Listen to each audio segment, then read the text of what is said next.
ቸርነቱንና ምሕረቱን ያበዛልን እግዚአብሔር አምላካችን ስሙ ለዘላለም የተባረከ ይሁን።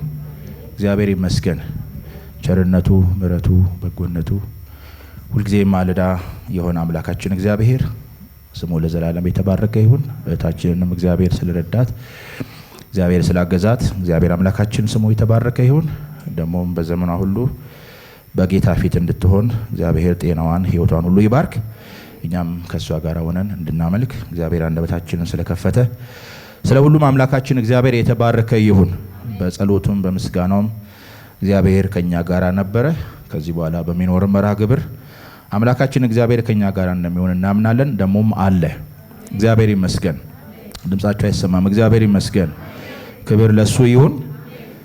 አሁን ደግሞ የእግዚአብሔርን ቃል እንሰማለን። እንግዲህ እስካሁን እኛ ነበረ ስንናገር የነበረው ማለት መዝሙር፣ ጸሎት፣ ምልጃ፣ ምስጋና ወደ እግዚአብሔር ነው እና ከኛ ወደ እሱ ነው ማለት ነው። አሁን ደግሞ ከሱ ወደኛ መልእክት ይመጣል ማለት ነው። እግዚአብሔር አምላካችን አስተማሪ ስለሆነ ይህንን ቃል በጋራ እንካፈላለን። እግዚአብሔር አምላካችን ስሙ የተመሰገነ ይሁን። የምንካፈለው የእግዚአብሔር ቃል በአንደኛ ተሰሎንቄ ምዕራፍ 5 ከቁጥር 12 እስከ ቁጥር 22 ያለውን እናነብና በዛ ውስጥ ያለውን የጌታን ምክር እንካፈላለን። አንዲቷ አረፍተ ነገር ላይ ነው የምናተኩረው፣ ግን ዝም የክፍለ ንባቡን ላንብብ። ወንድሞች ሆይ በመካከላችሁ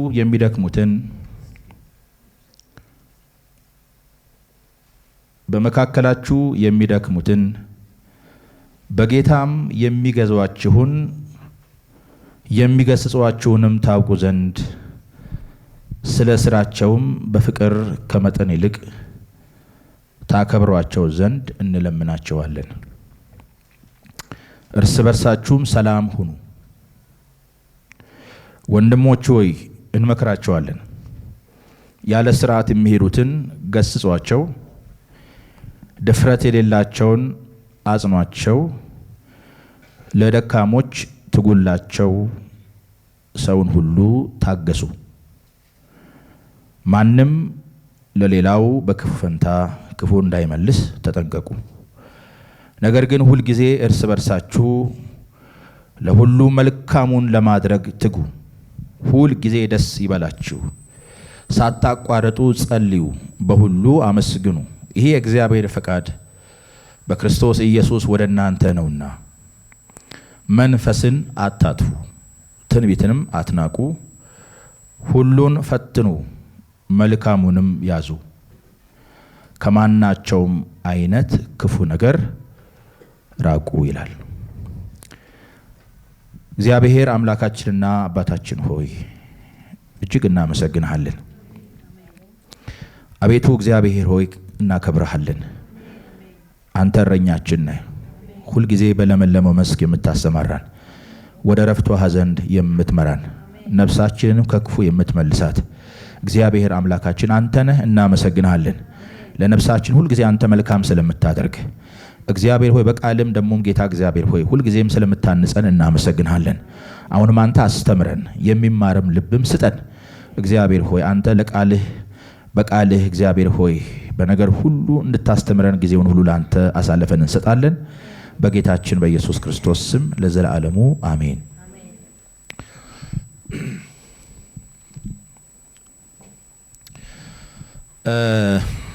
ያነበብነው ሐዋርያው ጳውሎስ ለተሰሎንቄ ቤተክርስቲያን የላከውን መልእክትን ያነበብነው እና ይህንን መልእክት ስናነብ አጠቃላይ ተሰሎንቄን መልእክት ማለት ነው አንድ ነገር እንድናስተውል እንገደዳለን። ይሄ ምንድነው? በተለይ የትኛውም በጌታ ስም የምትጠራ ወይም በጌታ ስም የተሰበሰበች የእግዚአብሔር ጉባኤ የእግዚአብሔር ቤተክርስቲያን በእግዚአብሔር ጸጋ በዳኑ ሰዎችና እንዲሁም ደግሞ ወደፊት ፍጹማን በሚሆኑ ምእመናን የተገነባች በመሆኗ አንዳንዴ ብቻ አይደለም፣ በመርህ ደረጃ ምድር ላይ ፍጹም የሆነ ቸርች ማግኘት አስቸጋሪ ነው። እደግመዋለሁ። በኢየሱስ ክርስቶስ ስም የተሰበሰበች የትኛውም አጥቢያ ቤተ ክርስቲያን የተሰራችው የተገነባችው በእግዚአብሔር ጸጋ በዳኑ ክርስቲያኖች ነው። አጥቢያ ቤተ ክርስቲያን ወይም ቤተ ክርስቲያን ዞሮ ዞሮ የዳኑ ሰዎች ስብስብ ናት። ሁሌም ያው የምናወራው ነው። ግን እነዚህ የዳኑ ሰዎች ግን በእግዚአብሔር ጸጋ የዳኑ ናቸው። ግን እዚህ ጋር ብቻ አያበቃም። ደግሞ ወደፊትም ፍጹማን የሚሆኑ ናቸው። በሕይወታቸው ላይ እየጨመሩ ፍጹማን ማለት በመንፈሳዊ ሕይወታቸው እየበሰሉ የሚሄዱ ማለት ነው። እየበሰሉ እየተሰሩ ከመሄዳቸው ጋር በተያያዘ እንደውም ምንም አይነት እንከን የሌለባት በቃ ፍጽምት የሆነች አጥቢያ ቤተ ክርስቲያን ፈልጎ ማግኘት አስቸጋሪ ነው። ከዚህ ፊትም ተናግሬ ያውቃለሁ። አንድ ሰው እንዲህ አለ ይባላል እና ዞሬ እንደው አንድ አሪፍ ቸርች አጣው አለ ይባላል። በቃ አሪፍ ቸርች አጣው አለ። እውነትን ነው አለው። አዎ በል እንግዲህ ካገኘህባትም ወይም ካገኛት እንዳትገባባት አለው። ከተገኘችም እንኳን እንዳትገባባት አለው። እና ለምን ሲለው ከገባ አንተ ታበላሻታለህ አለው። እኛ ተሰብስበን የምናመልከው ፍጹማን ለመሆን ነው። ተሰብስበን የምናመልከው እንዲህ ባለ ሁኔታ የእግዚአብሔርን ቃል የምንማረው በጋራ የምንጸልየው በጋራ የምንማማረው ለአንድ ዓላማ ነው። ፍጹማን ለመሆን ልንሰራ ነው ማለት ነው። ተሰርተን ተጠናቀን አሪፍ ሆነን አይደለም ቸርች የምንመጣው። ምክንያቱም ቤተ ክርስቲያን የምንሰራባት ናት። ሁሌ የምናወራ ነው። አንድ ሰው ቤተ ክርስቲያን ካልተሰራ የትም ሊሰራ አይችልም። መሰሪያዋ ቦታ ቤተ ክርስቲያን ናት። ምንስተካከልባት እውነተኛው የእግዚአብሔር ተቋም ቤተ ክርስቲያን ናት። ሰው ከቤተ ክርስቲያን ውጪ ሌላ መሰሪያ የለውም። እግዚአብሔር በረከቱን ያዘዘው በቅዱሳን ጉባኤ መካከል ነው። ወንድሞች በህብረት ቢኖሩ መልካም ነው ያለው በመዝሙር 131 ላይ እና ወንድሞች በህብረት ቢኖሩ መልካም ነው። ለምን? እግዚአብሔር በዛ በረከቱን አዘዋልና አለ። እና የእግዚአብሔር በረከት ያለው የመንፈሱ በረከት ያለው ጌታ በመካከላችን ያለው በጉባኤ ደረጃ ነው ማለት ነው። ስለዚህ ቸርች የምንመጣው ፍጹማን ለመሆኑ እለት እለት ለመሰራት ማለት ነው። ከዚህ አንጻር እንደው እንከን አልባ ቸርች ማግኘት አይቻልም። ሆኖም ግን የመላይቱን የክርስቶስን ቤተ ክርስቲያን ተልእኮና ግብ ከማሟላት አንጻር አንዷ አጥቢያ ቤተ ክርስቲያን ከአንዷ ልትሻል ትችላለች። መላይቱ የክርስቶስ ቤተ ክርስቲያን ስንል መቼስ የክርስቶስ ቤተ ክርስቲያን አንዲት ናት አይደል? አንድ አካል ስላለ መጽሐፍ አንድ አካል ነው የሚለው። እቺ አካል በመላይቱ ዓለም ያለች እግዚአብሔር የሚያውቃት ክርስቶስ ራስ የሆነላት ከሐዋርያት ጀምሮ እስካሁን ድረስ የነበረች ያለች ደግሞ የምትኖር እውነተኛ ቤተ ክርስቲያን አለች። ግን በዓይናችን ላናየት እንችላለን። እና እቺ ቤተ ክርስቲያን ተልእኮና ግብ አላት ማለት ነው። የተሰጣት ግብና ተልእኮ አላት። ለምሳሌ የቤተ ክርስቲያን ተልእኮና ግብ ሊሆን ይችላል ወንጌል መስበክ፣ ደቀ መዛሙርት ማፍራት፣ በዚህ ጨለማ ዓለም እንደ ብርሃን ልጆች መመላለስ። ይሄ የቤተ ክርስቲያን ተልእኮና ግብ ነው። በሐዋርያት ሥራ ምዕራፍ 2 ታስታውሳላችሁ አይደል? እና በህብረት ይተጉ ነበር ካለ በኋላ በመጀመሪያ በሐዋርያት ትምህርት በህብረት አይደል እንጀራ በመቁረስ በምናምን ይተጉ ነበር ካለ በኋላ ወረድ ብሎ ምንድን ነው የሚለው? እነዚህም እግዚአብሔርን እያመለኩ በህዝብ ሁሉ ፊት ሞገስ ነበራቸው ይላል። ልብ በሉ። እግዚአብሔርን በጋራ እያመለኩ በህዝብ ሁሉ ፊት በማያምኗች ወይም ጌታን በማያምኑት ሰዎች ዘንድ እንኳን ሞገስ ነበራቸው ነው የሚለው ማለት ነው። ይሄ ነው የቤተ ክርስቲያን ተልእኮና ግብ ማለት ነው። የምታስተምር የእግዚአብሔርን ቃል የምታስተምር ደቀ መዛሙርት የምታፈራ እና ተቀድሳ ብርሃኗን ለዓለም የምታበራ ሞገስ ያላት ይሄ የቤተ ክርስቲያን ተልእኮና ግብና ዓላማ ነው። እና ይሄንን ግብና ዓላማ ከማሟላት አንጻር አንዲቷ አጥቢያ ቤተ ክርስቲያን ከአንዷ ልትሻል ትችላለች። ለዚህም አንዷ ማሳያ እቺ ቤተ ክርስቲያን ናት፣ የተሰሎንቄ ቤተ ክርስቲያን። የተሰሎንቄ ቤተ ክርስቲያን እንዴትና መቼ እንደተመሰረተች የሚነግረን ሐዋርያት ሥራ ምዕራፍ 17 ነው። ሐዋርያው በሁለተኛው የወንጌል ጉዞ ያቀናው ወደዚች ከተማ ነው። እና የቆየው 3 ሳምንት ነው። ልብ በሉ። ለ3 ሳምንት ተቀምጦ በተሰሎንቄ ከተማ ኢየሱስ እርሱ ክርስቶስ ነው፣ መከራ ሊቀበል ይገባል፣ ከሙታን ተነስቷል እያለ መጽሐፍትን እየተረጎመ የምንሰብካችሁ ኢየሱስ እርሱ ክርስቶስ ነው እያለ ለ3 ሳምንት በምኩራብ ተቀምጦ የእግዚአብሔርን ቃል ሰበከ ይላል። እና ነገሩ ብዙ አልቆየም። መከራ ጣጣ መጣ። ከተማይቱን ለቆ ወጣ፣ ወደ ቤሪያ ወረደ። ከዛ ከቤሪያ ወርዶ አቴና ገባ። ከአቴና ቆሮንቶስ ገባ ማለት ነው ሐዋርያው። እና እሱ የወጣው ተሰዶ ስለነበረ እንዴት ሆኖ ይሆን ብሎ ተጨነቀ ጳውሎስ። ምክንያቱም እሱ የወጣው በመከራ ነው። ወንጌል የማያምኑ ወንጌል የሚቃወሙ ሰዎች ስራ ፈቶችን አስነስተው ነው የሚለው። ጳውሎስና ጢሞቴዎስ ሌሎችም ደቀ መዛሙርት ከተሰሎንቄ ከተማ እንዲወጡ አረጉ ማለት ነው። ከዛ ጳውሎስ ቤሪያ ገባ። በጣም የሚገርመኝ እዛ ክፍል ቤሪያ ማለት ከተሰሎንቄ ቤሪያ 63 ኪሎ ሜትር ነው። እና ጳውሎስ ቤሪያ ገብቶ ወንጌል እየሰበከ ነው ሲባል ሰምተው ጉዞ አረጉ፣ መንፈሳዊ ጉዞ ሊረብሹ ማለት ነው። እና እዛም መጥተው ስራ ፈቶችን ሰብስበው ጳውሎስን ከቤሪያ አስወጡት። ከዛ አቴና መጣ። ምዕራፍ 18 ከአቴና ወደ ቆሮንቶስ ገባና እንዴት ይሆን ብሎ በጣም ተጨነቀላቸው፣ አሰበላቸው። ከዛ ማን ላከ? ጢሞቴዎስን ላከ። ምዕራፍ 3 የሚነግረን ይህንን ነው። ምዕራፍ 3 ቁጥር 1 ላይ ስለዚህ ወደፊት እንታገስ ዘንድ ባልተቻለን ጊዜ አለ። ማለት በጣም ተጨንቋል። እሱ በመከራ ነው የወጣውና እነሱስ እንዴት ይሆኑ ብሎ በጣም አሰበ ጳውሎስ። በተቻለን ጊዜ በአቴና ብቻችን ልንቀር በጎ ፈቃዳችን ሆነ፣ ስለ እምነታችሁም እንዲያጸናችሁና እንዲመክራችሁ ወንድማችንን የእግዚአብሔርም አገልጋይ ከኛም ጋር አብሮ በክርስቶስ ወንጌል የሚሰራውን ጢሞቴዎስን ላክ ነው አለ። መረጃ ዞ እንዲመጣ ማለት ነው። ግን የተወደደ የእግዚአብሔር ባሪያ ነው፣ ከኛ ጋር አብሮ የሚሰራ ወንድማችን ነውና እስቲ ባክ እንዴት ሆኖ ይሆን ባክ አይተና ምናምን ብሎ በአቴና ተቀምጦ ቆሮንቶስ ተቀምጦ ጢሞቴዎስን ጳውሎስ ላከው ማለት ነው። በዚህ መከራ ላይ ማንም እንዳይናወጥ ለዚህ እንደተመረጠን ራሳችሁ ታውቃላችሁ። ለመከራ ማለት ነው። በእውነት ከእናንተ ጋር ሳለን መከራ እንቀበል ዘንድ እንዳለን አስቀድመን ነገረናችሁ ነበር፣ በአካል ማለት ነው። እና ዞሮ ዞሮ ያልናችሁ ነው የሆነው። ነገሩ እንግዳ አይደለም ነው ሐሳቡ። እንዲሁም ደግሞ ሆነ ይህንንም ታውቃላችሁ ካለ በኋላ ስለዚህ እኔ ደግሞ ወደፊት እታገዝ ዘንድ ባልተቻለኝ ጊዜ ፈታኝ ምናልባት ፈትኗችኋል። ሰይጣን ማለት ነው። ፈታኝ የተባለው ሰይጣን ነው። እና ፈታኝ ምናልባት ፈትኗችኋል፣ ድካማችንም ከንቱ ሆኗል ብዬ እምነታችሁን ለማወቅ ላኩት። ወይኔ በቃ ድካማችን በቃ ይሄ እንዴት ሆኖ ምናምን አለ ጳውሎስ ማለት ነው። እና እስቲ እምነታቸውን ለማወቅ እስቲ እንዴት ሆኖ አይተና ምናምን ብሎ ላከው ማለት ነው። ግን የመጣው መልስ ግን በጣም ይገርማል።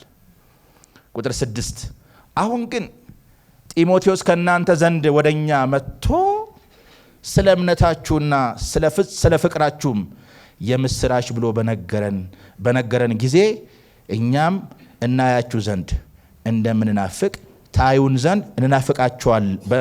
የናፈቅናችሁ ሁልጊዜ በመልካም እንደምታስቡም በነገረን ጊዜ ስለዚህ ወንድሞች ሆይ በእምነታችሁ በኩል በችግራችንና በመከራችን ሁሉ ስለ እናንተ ተጽናናን። እናንተም በጌታ ጸንታችሁ ብትቆሙ አሁን በሕይወት እንኖራለን በማለት ሐዋርያው ጳውሎስ ይናገራል። ስለዚህ ጢሞቴዎስ ይዞለት የመጣው መልስ በጣም የሚገርም ነው። ስለዚህ በአጭር ቃል እቺ ቤተክርስቲያን በ3 ሳምንት በተሰበከላት ወንጌል አጭርና በጣም ፈጣን የሆነ ለውጥ አሳየች ማለት ነው።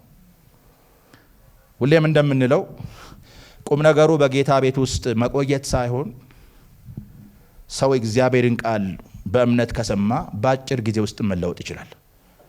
እድሜ ማስቆጠር አይደለም። እና በ3 ሳምንት ውስጥ በተሰበከላቸው የእግዚአብሔር ቃል በጣም ፈጣን ለውጥ አሳይተዋል።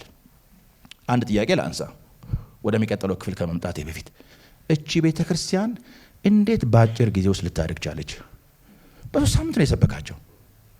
መከራ ደረሰባቸው ግን ጸኑ። ህይወታቸው በጣም አስገራሚ ነው። ይኸው ማየት ትችላላችሁ። ምዕራፍ 1 ቁጥር 6 ላይ ደግሞ እናንተ ቃሉን በብዙ መከራ ከመንፈስ ቅዱስ ደስታ ጋር ተቀበላችሁ እኛንና ጌታን የምትመስሉ ሆናችሁ።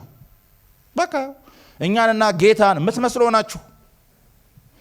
ስለዚህም በመቄዶንያና በአካያ ላሉት ምእመናን ሁሉ ምሳሌ ሆናችሁላቸው። በመላ አውሮፓ ማለት ነው። በአካያ በመቄዶንያ ሁሉ እናንተ ምሳሌ ሆናችሁላቸው። በ3 ሳምንት በተሰበከ እግዚአብሔር ቃል ዝናቸው ወጣ ማለት ነው። ዝናቸው ተነገረ ማለት ነው። እንዴት ጌታን ይመስላሉ በሕይወታቸው ማለት ነው።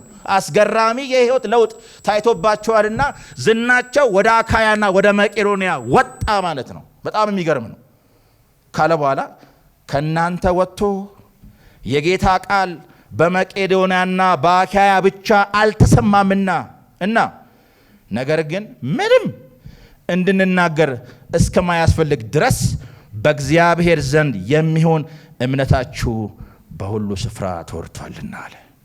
በሁሉ ስፍራ በአካያ በመቄዶንያ ምናምን ብቻ ሳይሆን በሁሉ ስፍራ ወጥቷል። በእግዚአብሔር ዘንድ ያላቸው እምነታቸው አይገርምም እስኪባል ድረስ ማለት ነው። ይህን ለውጥ ምን አመጣው ነው ጥያቄ። ጳውሎስ 1 ዓመት አልተቀመጠም፣ 3 ዓመት አልተቀመጠም፣ ረጅም ዓመትም ፈጅቶ አላስተማራቸውም። ግን በአጭር ጊዜ በተሰበከ የወንጌል አገልግሎት ይህን ለውጥ አምጥተዋል። እንዴት አመጡ? ምዕራፍ 2 ቁጥር 13 ይነግረናል መልሱን። ምዕራፍ 2 ቁጥር 13 ይሄ ዛሬም ለመርህ እንደ መርህ ደረጃ ለኛም ስለሚሰራ ማለት ነው። ምዕራፍ 2 ቁጥር 13 ላይ ስለዚህ የመልእክትን ቃል ማለት የእግዚአብሔር ቃል ማለት ነው። ስለዚህ የመልእክትን ቃል እርሱም የእግዚአብሔር ቃል ከኛ በተቀበላችሁ ጊዜ በእውነት እንዳለ በእናንተ በምታምኑት ደግሞ እንደሚሰራ እንደ እግዚአብሔር ቃል እንጂ እንደ ሰው ቃል አድርጋችሁ ስላልተቀበላችሁ እኛ ደግሞ እግዚአብሔርን ሳናቋርጥ እናመሰግናለን አለ። ቁልፏ እቺ ናት ማለት ነው። የመልእክትን ቃል እሱም የእግዚአብሔርን ቃል በተቀበላችሁ ጊዜ እንደ ሰው ቃል አይደለም የሰሙት ማለት ነው። ጳውሎስን ያገለገላቸው ግን ጳውሎስን ሳይሆን ያዩት በጳውሎስ አንደበት የሚነገረው ቃል የእግዚአብሔር ቃል ነው የሰው ቃል አይደለም ብለው የእግዚአብሔርን ቃል እንደ እግዚአብሔር ቃል የመልእክትን ቃል እንደ እግዚአብሔር ቃል ስለሰሙ ቃሉ በሕይወታቸው ውስጥ ለውጥ አመጣ ማለት ነው። ሰው የእግዚአብሔርን ቃል እንደ እግዚአብሔር ቃል ከሰማ በሕይወቱ ለውጥ ያመጣል። ሰባኪን አይደለም አስተማሪን አይደለም የምናየው፣ ግን ሰባኪው አስተማሪው በእግዚአብሔር ጸጋ እስከተናገረና መልእክቱ እግዚአብሔር እስከሆነ ድረስ ሰው የሚሰማውን የእግዚአብሔርን ቃል ይሄ እግዚአብሔር ቃል ነው ብሎ በእምነት ከሰማ አለመለወጥ አይችልም። የእግዚአብሔር ቃል የሚሰራው በእምነት ስለሆነ ማለት ነው። እምነት ይፈልጋል ማለት ነው። ምዕራፍ 4 ላይ ታስታውሳላችሁ። ዕብራውያን ላይ ቃሉ ከሰዎቹ ጋር በእምነት ስላልተዋደ አልጠቀማቸውም ማለት። ምስራቹ ተሰብኮላቸዋል፣ ግን ምስራቹ አልጠቀማቸውም። ዋይ ለምን? በቃ በእምነት አልተዋዳቸውም። ስለዚህ እግዚአብሔር ቃል ምን ይፈልጋል? እምነት ይፈልጋል ማለት ነው። ከሰባኪውና ከሚያስተምረው አስተማሪ በስተጀርባ ያለውን እግዚአብሔርን ሰው ማየት ካልቻለ በቃ ሰው መልእክት ሲመጣ በቤተ ክርስቲያን ተቀምጦ የእግዚአብሔርን ቃል ሲሰማ ሰባኪውን ሳይሆን ተናጋሪው እግዚአብሔር ነው እየተናገረ ያለው ብሎ ካልሰማ እንዴት አድርጎ ይለወጣል? እንደዛ ማለት ነው።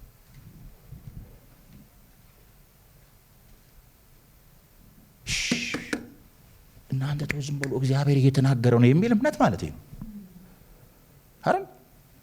አሁን እዚህ ፑልፊት ላይ እዚህ መድረክ ላይ በቃ እየተናገረ ያለው እግዚአብሔር ነው ማለት ነው። አንድ በጣም የከበረ ሰው እዚህ መቶ ንግግር ቢያደርግ አይደል? በጣም የምናከብረው ሰው ማለት ነው። በጣም አንቱ የምንለው ሰው፣ በጣም የምንወደው ሰው እዚህ ጋር ወጥቶ ንግግር ሲያደርግ ጠብ አትልም አይደል? ግን የቃሉ ባለቤት እግዚአብሔር ነውና ሰው የእግዚአብሔርን ቃል ሲማር ለኔ ብሎ ከሰማ ማለት ነው። ለኔ ብሎ ከሰማ በእምነት ከሰማ አለመለወጥ አይችልም እንጂ እድሜ ማስቆጠር አይደለም። ቸርች ውስጥ ኋላ መጣበታለሁ። የቆሮንቶስ ቤተክርስቲያንን ማየት ይቻላል። የዕብራውያንን ቤተክርስቲያን ማየት ይቻላል። ከጊዜያቸው የተነሳ አስተማሪ መሆን ሲገባቸው አለ ስቲል ነው በቃ ህፃናት ናችሁ፣ በቃ ሃሁ የሆነ ትምህርት ነው የሚያስፈልጋችሁ፣ የጽድቅን ቃል አታውቁም አላቸው። ግን ከጊዜያቸው የተነሳ ግን አስተማሪ መሆን ነበረባቸው አለ። ማስተማር በቃል ብቻ አይደለም በህይወትም ጭምር ማስተማር ነበረባቸው። ግን ስቲል ነው እዛው ናችሁ፣ ለውጥ አልመጣም። ይሄ በጣም አደገኛ ነው። እና ታዲያ እቺ ቤተክርስቲያን በአጭር ቀን በተሰበካት በ3 ሳምንት ወይም በሌላ ቋንቋ በ21 ቀን በተሰበካት ወንጌል እንዲህ አይነት አስገራሚ ራዲካል ቼንጅ በቃ 100% ለውጥ አምጥታ ዝናዋ በሁሉ ስፍራ ወጣ ማለት ነው። በተለይ የእምነታቸው ጽናት፣ የፍቅራቸው ድካም በጣም ይገርማል። እምነታቸው አስተማሪ ነው፣ ፍቅራቸው አስተማሪ ነው፣ ትጋታቸው አስተማሪ ነው። በመከራ ውስጥ እያለፉ ጌታን ይጠባበቃሉ። ጌታ ይመጣል ብለው በጽናት ነው ያሉት። በጣም የሚገርማችሁ ከገዛ ወገኖቻቸውን መከራ የተቀበሉት ሐዋርያት ከአይሁድ መከራ እንደተቀበሉ እነዚህ ደግሞ የተሰሎንቄ አማኞች ከወገኖቻቸውን መከራ የተቀበሉት በገዛ ሀገራቸው ማለት ነው። ግን ጸንተዋል። ችክ ብለው አንለቅም ብለው ቆመዋል። ምን አቆማቸው?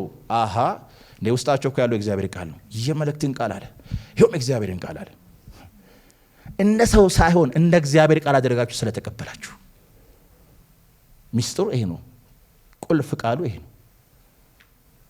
ሰው በእግዚአብሔር ጉባኤ ውስጥ ተገኝቶ የእግዚአብሔርን ቃል ሲሰማ ለእኔ ብሎ ነው ብሎ ካልሰማ እኔን ነው እግዚአብሔር የሚናገረኝ ካላለ እንዴት አድርጎ ይለወጣል? አንዳንዴ እኮ ራሱ ፈተና ነው። እዚህ ራሱ አገልጋይ ያገለገለ አንዳንዱ እዛ ተቀምጦ እቺማ እኔ ለመንካት ነው ይላል አይደል? እቺ እኔ ለመንካት ነው ይላል። መቼስ እዚህ መድረክ ላይ የሆነን ሰው በዓላማ አድርጎ ለመምጣት የሚቆም አገልጋይ የለም። ጌታ ነው ያለው። ይኸው ግን መልእክት ነው። ስለዚህ ሰው ሲናገረው እሺ ብሎ ነው መስማት ያለበት እንጂ እቺማ እኔ ለመንካት ነው እንዴት ይላል? እና በእንዲህ አይነት ልብስ ሰው እንዴት የእግዚአብሔርን ቃል ሰምቶ ሊለወጥ ይችላል? አይለወጥም። እግዚአብሔር ከዚህ ይጠብቀን። እና እቺ ቤተክርስቲያን በጣም የሚገርማችሁ በእንደዚህ አይነት በአጭር ጊዜ ውስጥ ነው ለውጥ ያመጣችሁ ማለት ነው። እና ስለዚህ ሐዋርያው ጳውሎስ ይህንን ሊያመሰግን በቃ በርቱ ሌላቸው ይህንን መልእክት ቆሮንቶስ ከተማ ላይ ተቀምጦ ጻፍ አደረገላቸው ማለት ነው።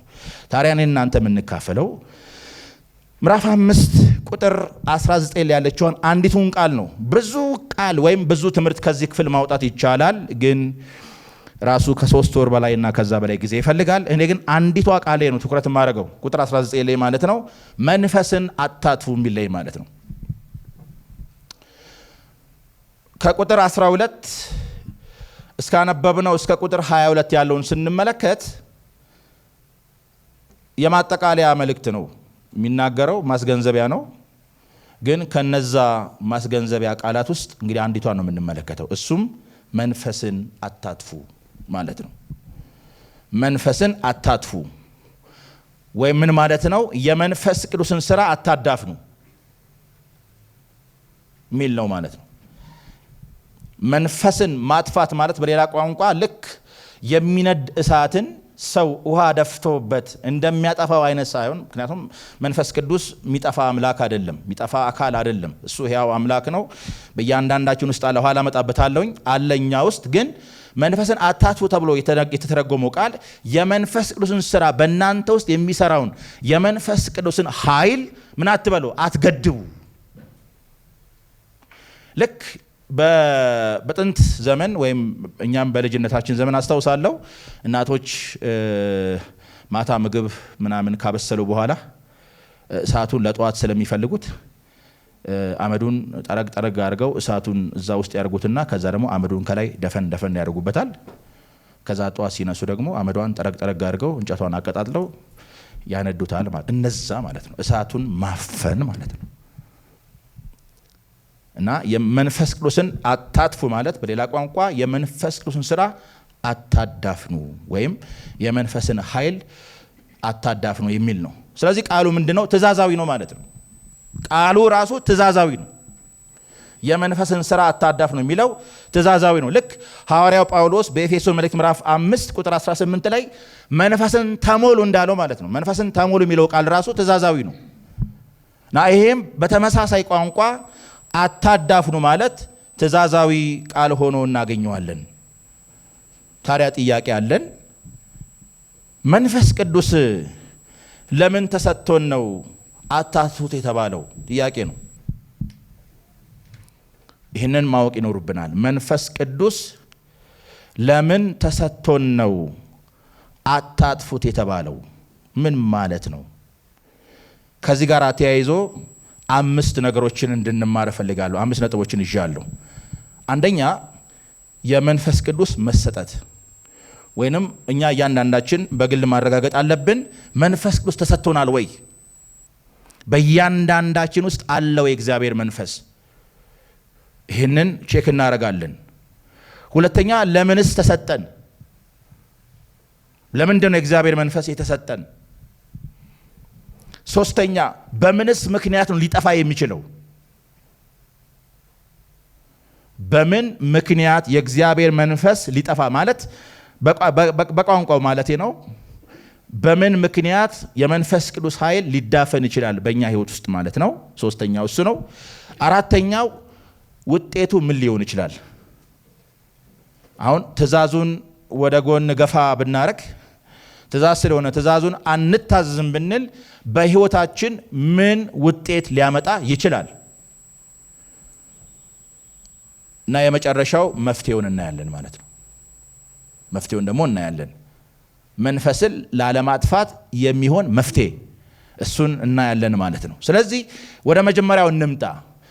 በእውነት እኛ በክርስቶስ ኢየሱስ የምናምን ምእመናን የእግዚአብሔር መንፈስ ተሰጥቶናል ወይ? አለ ወይ መንፈሱ በእኛ ውስጥ? ይህንን በመጀመሪያ ማረጋገጥ ይኖርብናል። መልካም። መንፈስ ቅዱስ ጌታችን በማመናችን ወይም ደግሞ ኢየሱስ ክርስቶስን በማመናችን ከተቀበልናቸው ውድና ታላቅ ከሆኑ ስጦታዎች አንዱ ነው። መንፈስ ቅዱስ ጌታችን ኢየሱስ ክርስቶስን በማመናችን ከተቀበልናቸውና ውድና ታላቅ ከሆኑ ስጦታዎች አንዱ ነው የእግዚአብሔር መንፈስ። ሰው ኢየሱስን በማመን ከእግዚአብሔር የተቀበላቸው ትልልቅ በረከቶች አሉ። ለምሳሌ በኤፌሶን መልእክት ምዕራፍ 1 ካያችሁ እግዚአብሔር ባርኮናል ይልና የተባረክንባቸውን የበረከቶቻችን ዝርዝር አቅርቧል። ከዛ ውስጥ አንዱ መንፈስ ቅዱስ ነው። ቁጥር 13 ላይ ተጽፏል። ሰው ጌታን በማመኑ ከእግዚአብሔር ውድ የሆነ ስጦታ ተቀብሏል። ማን ነው እሱ? መንፈስ ቅዱስ ማለት ነው። ይህን ቃል በሐዋርያት ሥራ ምዕራፍ 2 ቁጥር 28 ላይ ማየት እንችላለን። በሐዋርያት ሥራ ምዕራፍ 2 ቁጥር 38 ላይ መንፈስ ቅዱስ የእግዚአብሔር ስጦታ ተብሏል። በሐዋርያት ሥራ ምዕራፍ 2 ቁጥር 38 ላይ እንደዚህ የሚል ቃል ታነባላችሁ። ጴጥሮስም ንስሐ ግቡ አላቸው። ካላቸው በኋላ ኃጢአታችሁም ይሰረይ ዘንድ እያንዳንዳችሁ በኢየሱስ ክርስቶስ ምን በሉ ተጠመቁ ካለ በኋላ የመንፈስ ቅዱስንም ስጦታ ትቀበላላችሁ ይላል። የመንፈስ ቅዱስን ስጦታ መቀበል ማለት በሌላ ቋንቋ መንፈስ ቅዱስን በስጦታ መልክ መቀበል ማለት ነው። ሰው ጌታን ሲያምን ከእግዚአብሔር ከሚቀበላቸው እጅግ ውድና ድንቅ ስጦታዎች አንዱ መንፈስ ቅዱስ ነው። አሁን በዚህ ክፍል ላይ የመንፈስ ቅዱስን የጸጋ ስጦታ መቀበል ሳይሆን ሐሳቡ ራሱ መንፈሱን መቀበል የእግዚአብሔር ስጦታን መቀበል ማለት ነው። ስለዚህ ጌታችንን ስናምን ይሄንን መንፈስ ተቀብለናል፣ ጥያቄ የለውም። አንድ ቃል ጨምርላችሁ በዮሐንስ ወንጌል ምዕራፍ 7 ላይ በዮሐንስ ወንጌል ምዕራፍ 7 ላይ የምናገኘው እግዚአብሔር ቃል ነው። ምዕራፍ 7 ቁጥር 37 ላይ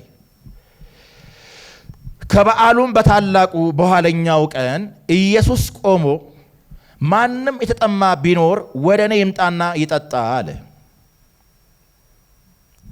ጥሪ ነው ማለት ነው። መንፈሳዊ ጥማት ያላችሁ፣ በመጠውለግ ውስጥ ያላችሁ ማናችሁም ብትሆኑ ወደ እኔ ኑ አለ። በእኔ የሚያምን መጽሐፍ እንዳለ የሕይወት ውሃ ወንዝ ከሆዱ ምን ያደርጋል? ይፈልቃል ብሎ ምን አለ? ጮኸ። ይህ ግን በእርሱ የሚያምኑ ሊቀበሉ ስላላቸው ስለ መንፈስ ምን አለ ተናገረ ይልና ኢየሱስ ገና ስላልከበረ መንፈስ ገና ምን አላለም አልወረደም ነበርና ይላል። ይህም በእርሱ የሚያምኑ ምን ያላቸው ሊቀበሉ ስላላቸው። አያችሁ ሰው ኢየሱስን ሲያምን የሚቀበሉ ነገር አለ ማለት ነው። እና ይሄም ማን ነው ስንል የእግዚአብሔር መንፈስን ነው ማለት ነው። ሰው ጌታ ኢየሱስን በማመን የእግዚአብሔርን መንፈስ ይቀበላል ማለት ነው። መንፈሱ እኛ ውስጥ ያድራል ማለት ነው። ሰው እግዚአብሔርን መንፈስ ለመቀበል የመንፈስ ቅዱስ ማደሪያ ለመሆን የመጀመሪያውና ብቸኛው መስፈርት ጌታ ኢየሱስን ማመን ነው።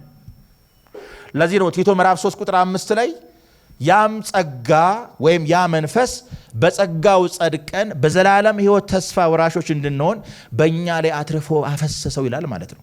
እግዚአብሔር መንፈሱን በእኛ ላይ አትርፎ ነው ያፈሰሰው ማለት ነው። ስለዚህ ጌታ ኢየሱስን የሚያምን አማኝ የዚህ ስጦታ ባለቤት ነው ማለት ነው። የመንፈስ ቅዱስ ማደሪያ ነው ማለት ነው። ለዚህ ነው ሐዋርያው ጳውሎስ በአንደኛ ቆሮንቶስ ምዕራፍ 3 ላይ የእግዚአብሔር መንፈስ እንዲኖርባችሁ አታውቁምን አለ። ማወቅ አለብን ማለት ነው። አንዳንዱ እኮ ስለሚጠራጠር ነው በጌታ ነኝ እያለ እንጂ የእግዚአብሔር መንፈስ በእኔ ይኖር ይሆን ይላል ማለት ነው። ምናልባት አንድ እንትን እያየ እነዚህ ነገሮች እኔ ውስጥ የሉም እና እንጂ የእግዚአብሔር መንፈስ እኔ ውስጥ ይኖር ይሆን ይልና የሆነ ነገሮችን ይፈልጋል ማለት ነው። ልዩ ልዩ ምልክቶችን ይፈልጋል ማለት ነው። የእግዚአብሔር መንፈስ ለመቀበል ሌላ ምልክት ሳይሆን ራሱ ጌታ ኢየሱስ ክርስቶስን አዳኝ አድርጎ መቀበል ነው። እና ኢየሱስን ባመኑ አማኞች ሁሉ የማን መንፈስ አለ? የእግዚአብሔር መንፈስ አለ።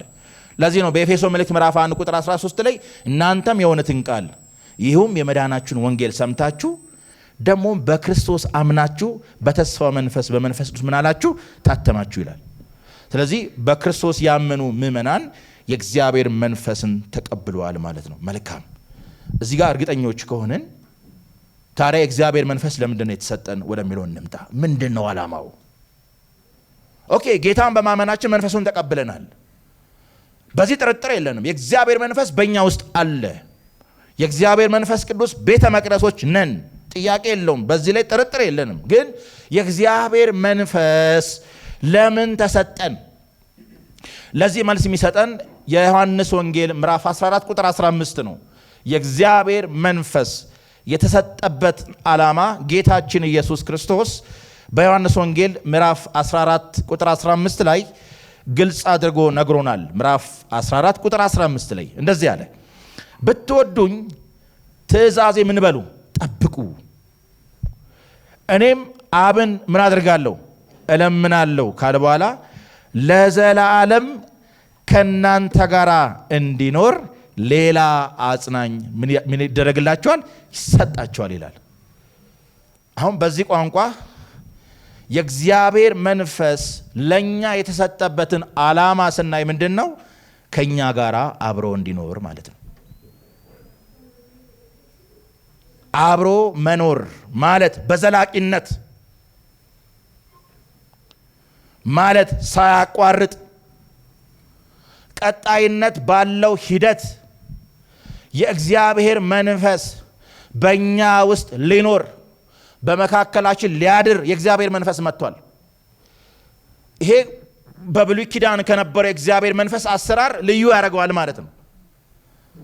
በብሉይ ኪዳን የእግዚአብሔር መንፈስ እግዚአብሔር በመረጣቸው በነቢያት እግዚአብሔር በመረጣቸው ነገስታት ይሄድ ይመጣ እንደነበረው ማለት ነው። እግዚአብሔር ለልዩ ልዩ ዓላማ የተጠቀማቸው ነቢያት ነበሩ፣ ነገስታትም ነበሩ፣ ካህናትም ነበሩ እና የእግዚአብሔር መንፈስ ይጠቀምባቸዋል ማለት ነው።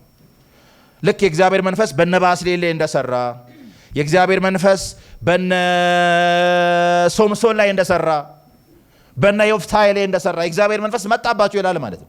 እና እግዚአብሔር ለተጠቀመባቸው አጀንዳ የእግዚአብሔር መንፈስ ይጠቀምባቸውና ትቷቸው ይላል ማለት ይሄዳል ይመጣል ማለት ነው። ምክንያቱም በብሉይ ኪዳን የእግዚአብሔር መንፈስ በሰዎች ህይወት ውስጥ በቋሚነት መኖርና ማደር አይችልም። ዳዊት ለዛ ነው ቅዱስ መንፈስን ምን አትልብኝ አትውሰድብኝ አለ ማለት ነው። በአዲስ ኪዳን ግን የእግዚአብሔር መንፈስ ወደዚህ ዓለም የመጣው ጌታን በማመናችን ወደኛ ሲመጣ የመምጣቱ ዓላማ ከኛ ጋር ሊኖር ነው። ልብ በሉ፣ በእናንተ ሊኖር። እንደኔ ያለ ሌላ አጽናኝ ማለት እኮ እንደ ኢየሱስ ያለ ማለት ነው። ኢየሱስን በምድር ላይ የተካ ሁለተኛ መለኮታዊ አካል ማለት ነው የእግዚአብሔር መንፈስ። የመጀመሪያው አጽናኝ ኢየሱስ ነው። አዎ ጌታችን በመካከላቸው ሆኖ ያጽናናቸው ነበር፣ ይመራቸው ነበር፣ ይጸልይላቸው ነበር። በችግራቸው በሁኔታዎቻቸው አብሯቸው ነበር ጌታ። ማዕበል ሲያስጨንቃቸው ጌታ ማዕበሉን እየረገጠ ጌታ ወደ እነሱ ይመጣ ነበር። በተለይ በማርቆስ ወንጌል ምዕራፍ 6 ላይ በጣም ልብ የሚነካ ክፍል አለ። ጌታችን ተሻገሩ ብሏቸው እሱ ተራራ ላይ ሆኖ ይጸልያል፣ እነሱ በባህር እየተራመዱ ነው እና መርከቢቱ ባህር መካከል እያለች ከሌሊቱ በ3ኛው ክፍል ማለት ነው፣ ይቅርታ በ4ኛው ክፍል ይመስለኛል፣ ከሌሊቱ 10-11 ሰዓት አካባቢ ማለት ነው እና ማዕበል እንዲህ ሲያስጨንቃቸው አየ ጌታ ከሩቅ ሆኖ ማለት ነው እና ማዕበሉን እየረገጠ ጌታ ወደ እነሱ መጣ እና አይዟችሁ እኔ ነኝ አለ። ይህንን የጌታን ስራ ሊያስቀጥል እንደኔ ያለ ሌላ አጽናኝ ወደ እናንተ ይመጣል አለ እና ይሄ አጽናኙ እንደ ኢየሱስ ያለው አጽናኝ ሌላ ሁለተኛው መለኮታዊ አካል የሆነው የእግዚአብሔር መንፈስ ከኛ ጋር ሊኖር። ለዚህ እኮ ዮሐንስ ወንጌል 14 ላይ ወላጆች እንደሌላችሁ ልጆች አልተዋችሁም ማለት። ወላጅ ማለት ወላጅ አልባ እጓለ ማውታ ማለት ነው። ወላጅ አልባ ማለት ነው። እረኛ የሌለው በግ፣ ወላጅ የሌለው ልጅ። በቃ አስቡት እና እንደዛ አልተዋችሁም ማለት። ለምን? መንፈስ ይልካሉ አለ። መንፈስ ቅዱስ ወደኛ የመጣው ለዛ ነው ማለት ነው። ስለዚህ ከኛ ጋር አብሮ ሊኖር ማለት ነው። ይሄ በጣም ልዩ በረከት ነው። በነገራችን ላይ ወንድሞቻችን እህቶቻችን፣ የእግዚአብሔር መንፈስ ወደኛ መጣ ማለት በሌላ ቋንቋ እግዚአብሔር ወደኛ ቀረበ ማለት ነው። እግዚአብሔርን የበለጠ ወደኛ ያቀርባል ማለት ነው። የእግዚአብሔር መንፈስ ወደ ልባችን መጣ፣ ወደ ህይወታችን መጣ፣ በመካከላችን የእግዚአብሔር መንፈስ ሆነ ማለት የእግዚአብሔርን ቅሩብነት በጣም የበለጠ ወደኛ ያቀርባል ማለት ነው። ታስታውሳላችሁ አይደል? በኤፌሶ መልእክት ምዕራፍ 2 ቁጥር 18 ላይ እንግዲህ በአንዱ ስራ በአንዱ መንፈስ ወደ አብ መግባት አለንና አለ አይደል? በአንዱ መንፈስ ማለት በመንፈስ ቅዱስ ማለት ነው።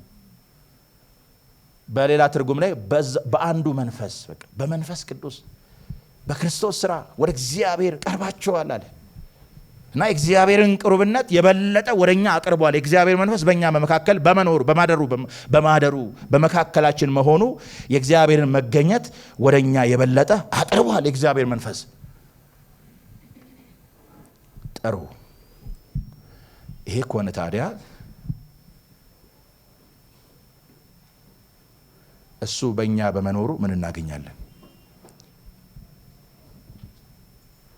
መደላድል እየሰራው ነው አይደል? ርዕሳችን ምንድን ነው? መንፈስን ምን አትበሉ አታጥፉ ነው። የመንፈስ ቅዱስን ኃይል አትገድቡ።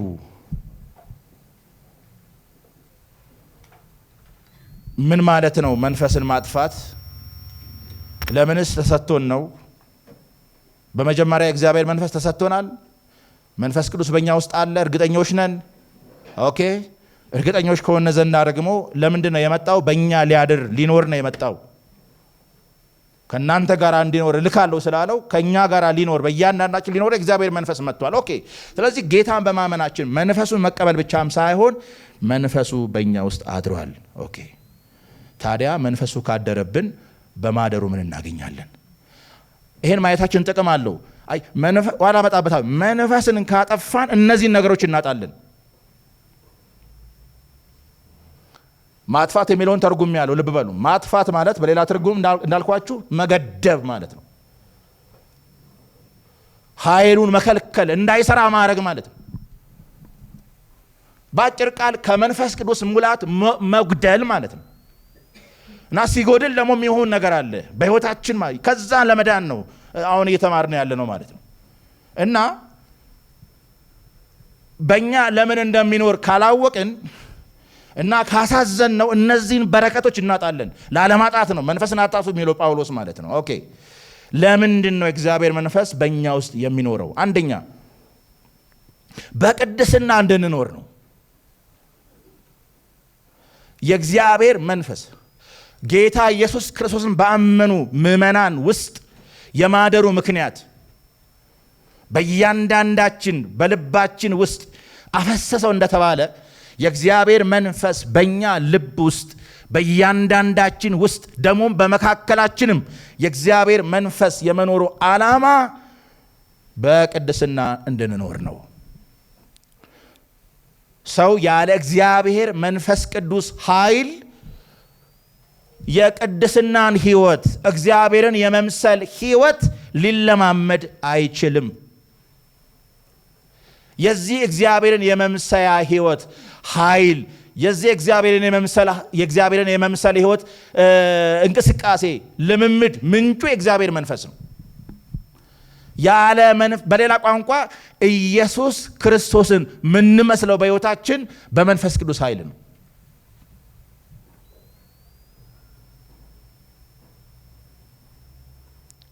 እግዚአብሔር በእኛ ውስጥ ያኖረው የመንፈሱን ኃይል ነው እና እንድንቀደስ ቅድስናን ተግባራዊ እንድናደርግ ኤክስፒሪየንስ እንድናደርግ ዕለት ዕለት ማለት ቅድም ብያችኋለሁ።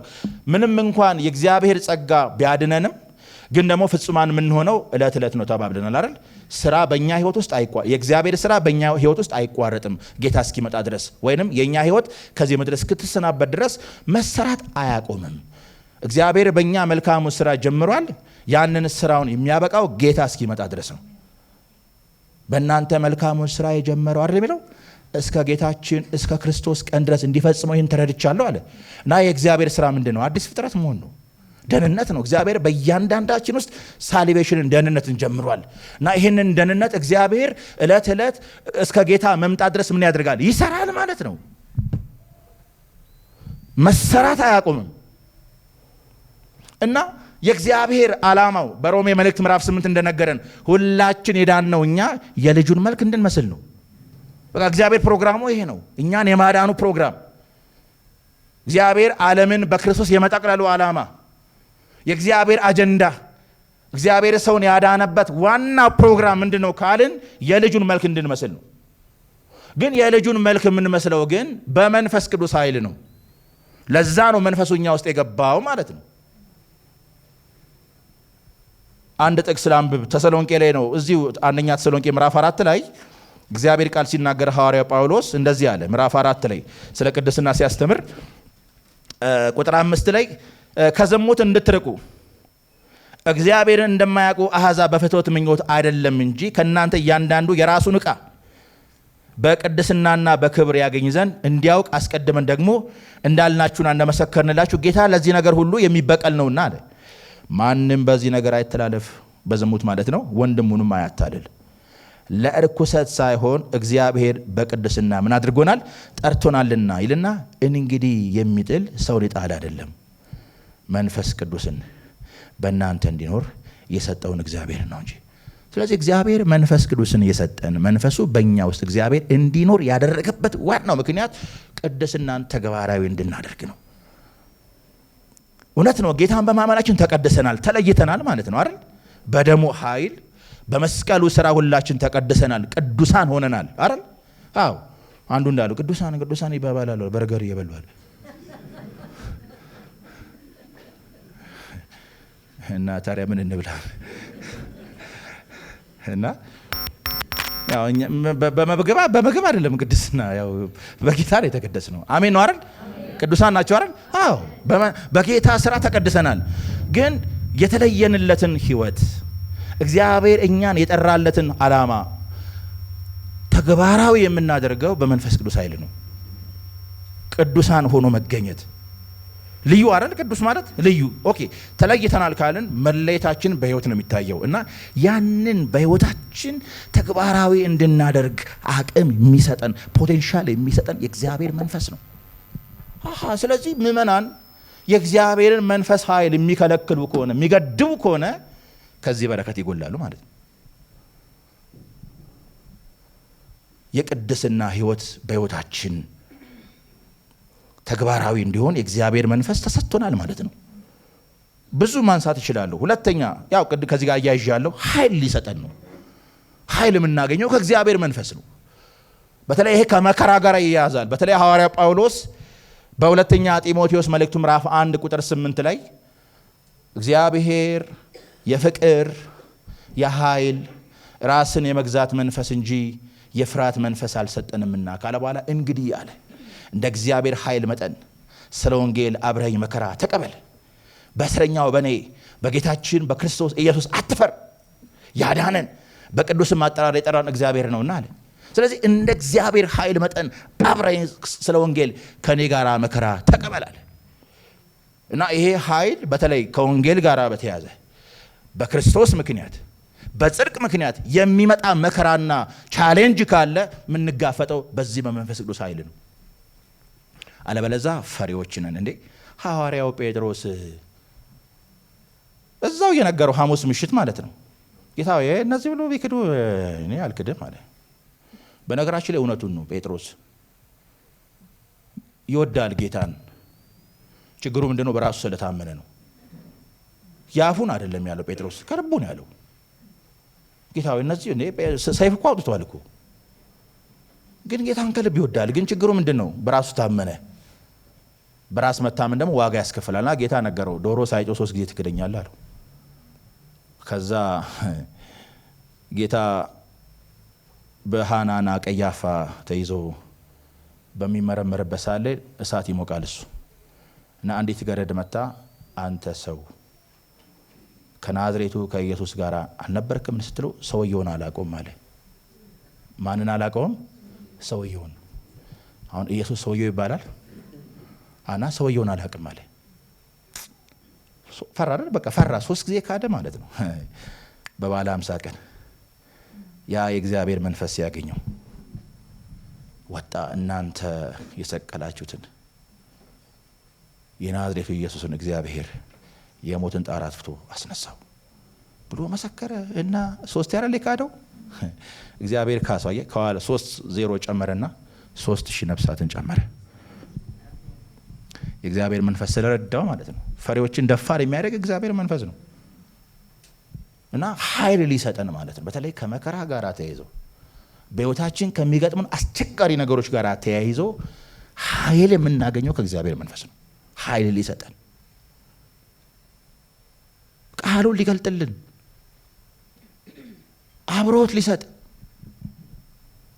የሚያስተምር የእግዚአብሔር መንፈስ ነው። ቅድም እያቸዋለሁ የእግዚአብሔር መንፈስ ነው። ይሄ ፊደል አይደለም፣ መንፈስ ነው። ቅዱሳን ሐዋርያትና ነቢያት በእግዚአብሔር መንፈስ ተነድተው የጻፉት ነው። እዚህ ውስጥ የእግዚአብሔር ኃይል አለ። ፊደል አይደለም እዚህ ውስጥ ያለው። ግን ይሄ የሚበራራው በሱ አስተማሪነት ነው። ለዚህ ከሆነ ሐዋርያው ጳውሎስ በአንደኛ ቆሮንቶስ መልእክት ምዕራፍ 2 ላይ መንፈሳዊውን ነገር ከመንፈሳዊ ነገር ጋር አስተያይተን መንፈስ በሚያስተምረን የጥበብ ቃል እንጂ አይደል በዓለም በሚያባበል የጥበብ ቃል አይደለም አለ። የሚያስተምር የእግዚአብሔር መንፈስ ነው። የሚያበራ አብሮት አይቋረጥም። መገለጥ ነው የሌለው እንጂ አብሮት አለ ማለት ምን ማለት ነው? ሐዋርያው ጳውሎስ የተገለጠለት መገለጥ አለ። ሐዋርያው ጴጥሮስ የተገለጠለት መገለጥ አለ። አሁን እነሱ ያልተገለጠላቸው አለ ተብሎ አይታመንም። ምክንያቱም የእግዚአብሔር መንፈስ በመጣ ጊዜ እሱ ሁሉን ያስተምራቸዋል ስላለ ሐዋርያት በመንፈስ ቅዱስ ሁሉን ተምረዋል እና ሁሉን አስተምረውናል፣ ደግሞ ሁሉን ጽፈውታል። አለቀ። ይሄንን ወደ ጎን ያደረገ ልዩ መገለጥ የለም። ካለ መገልበጥ ነው። የእግዚአብሔርን ቃል ወደ ጎን ያደረገ የመጽሐፍ ቅዱስን ስልጣን ወደ ጎን ያደረገ አዲስ መገለጥ የለም። እሱም ካለ መገልበጥ ነው። መገለጥ አብቅቷል በሐዋርያትና በነቢያት። ግን ያለው ምንድነው? አሁን አብርሆት ነው። ያበራል፣ ያስተምረናል። እንዴ ሁሌም እንዴ ስናነበው ወይ ጉድ! አንዳንዴ ተናዳችሁ አታውቁም? ይህን ቃል እንዴ ሳላቆቆር እየሰበክ ነው እያጠና ነው። ግን በተለይ ደግሞ እያሰመራችሁ ከሆነ ወይ ጉድ! ይህን ቃል እንዴት አላስታወስኩ ወይ ጉድ ምናምን እያል ማለት አሁን በተለይ እኛን መጽሐፍ ስታይ ተሳምሮ ማለት ነው ወይ ጉድ እያል ማለት ነው። ይሄ ምንድነው? አብሮት ነው። ሲበራል ነገሩ ብረት ሲልል ማለት ነው። ወይ ታምር እንላለን። በቃ ስንነካ ማለት ነው። ይሄን የሚሰጥህ ማነው? የእግዚአብሔር መንፈስ ነው እንጂ ፊደሉን እያየ ላይገባ ይችላል። አንድ ቦታ ነግሬያቸዋለሁ አይደል? እኔ መንገድ ነኝ፣ እኔ እውነት ነኝ፣ እኔ የወይን ግንድ ነኝ፣ እኔ የዓለም ብርሃን ነኝ የሚለውን የእግዚአብሔርን ቃል በቃ ሰበከ አንድ ቦታ ላይ እና እዛ አካባቢ የነበሩ ሰዎች ስብከቱ ሲያልቅ ጠብቀው መጡ። መድረኩ እንዴት እንደዚህ አይነት ስብከት ይሰብካል? የምናፍቃን ስብከት ምናምን። ኧረ ተው እንደሱ አይደለም እንዴ! እዚህ ጋር እንደዚህ ሌለ ወይ? እዚህ ጋር እንደዚህ ሌለ ወይ? እዚህ ጋር ከዛ ምን ቢሉ ጥሩ ነው ቢልስ ቢልስ ከተባልክ ምን ታመጣለህ? ያካ እንደዛ ማለት ነው። መንገድም እውነትም ህይወትም እኔ ነኝ አይደል ያለው እና ይሄን ካላበራለ እግዚአብሔር መንፈስ እንዴት ይበራላል? በቃ መገለ አብሮት ማለት የሚያበራልን የእግዚአብሔር መንፈስ ነው። ስለዚህ የእግዚአብሔር መንፈስን በእኛ እንዳይሰራ ማድረግ ማለት ከዚህ በረከት መጉደል ማለት ነው።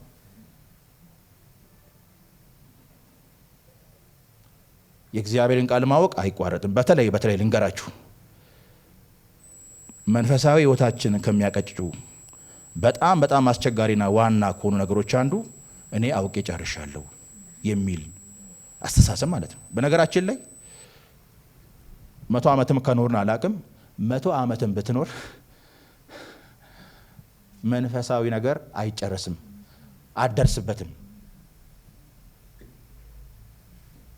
ደርሻለሁ የምትለው ህይወት አይደለም ክርስትና።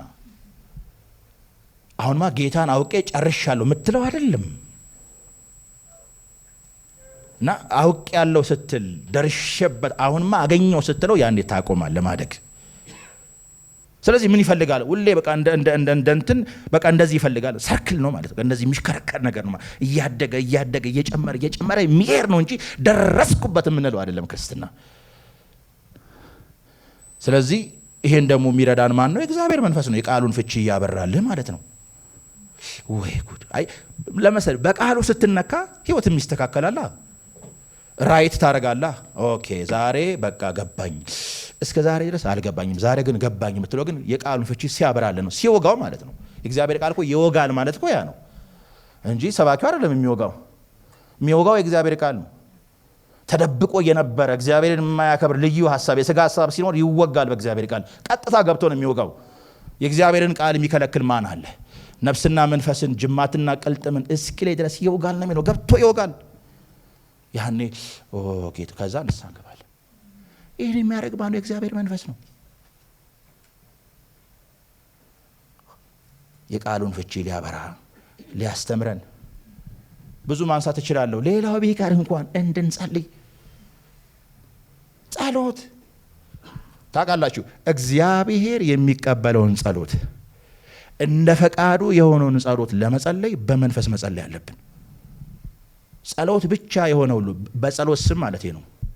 ጸሎት የተባለ የትኛውም ጸሎት በእግዚአብሔር ዘንድ ይሰማል ማለት አይደለም። አሉ ደግሞ እግዚአብሔርን የማያከብሩ ደግሞ አሉ። ልዩ ጸሎቶች ደግሞ አሉ፣ ሊኖሩ ይችላሉ።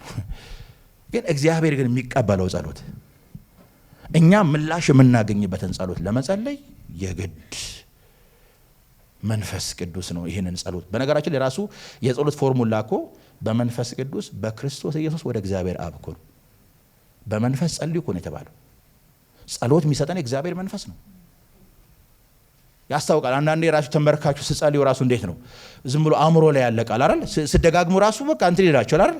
በቃ ምንድነው ትላላችሁ። በጉዳዩ ላይ እርካታ ታጣላችሁ። በአእምሮ እዚህ ላይ የተሸመደደ ነገር ነው እያላችሁ ያላችሁት።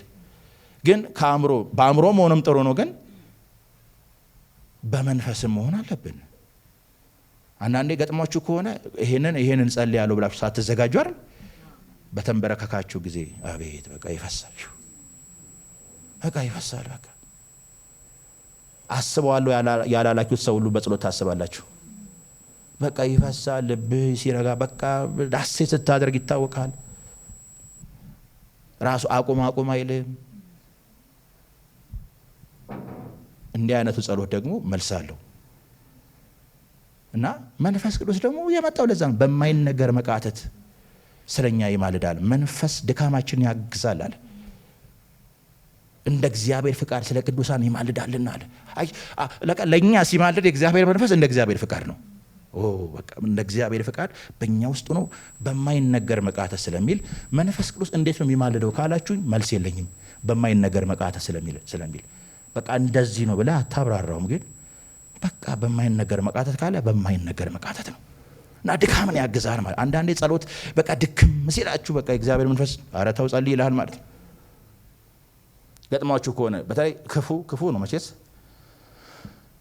እንደው ገጥሟችሁ ከሆነ ይሄን አታርጉ። ለምሳሌ ብዙ ነገር ላይ ኮንሸስ ሆናችሁ አይደል? ብዙ ነገር ላይ ማለት ነው። ወይ በተለይ ጠዋት ስትነሱ በተለይ የምትጎረጉሩት ነገር የሚበዛ ከሆነ እዛ መኝታ ላይ ያለ ማለት ነው አይደል? ወይ ደግሞ ማታ ዩቲዩብ፣ ፊልም፣ ድራማ ላይ በጣም ፈጣ አይተህ አይደል? እስቲ ደግሞ አሁን ልጸልይ ብለህ አይደል? ስትንበረከክ አቤት ድካምሽ 5 ደቂቃ እንኳን ተንበርክከ ለመጸለይ ትቸገራለህ። ግን ግድ የለም ጸልይ። የእግዚአብሔር መንፈስ እንዴት አቅም እንደሚሆን ታያለህ። 5 ደቂቃ አልጸልይም ያልከው ሰውዬ 50 ደቂቃ ትጸልያለህ። ገድባ አይደለም።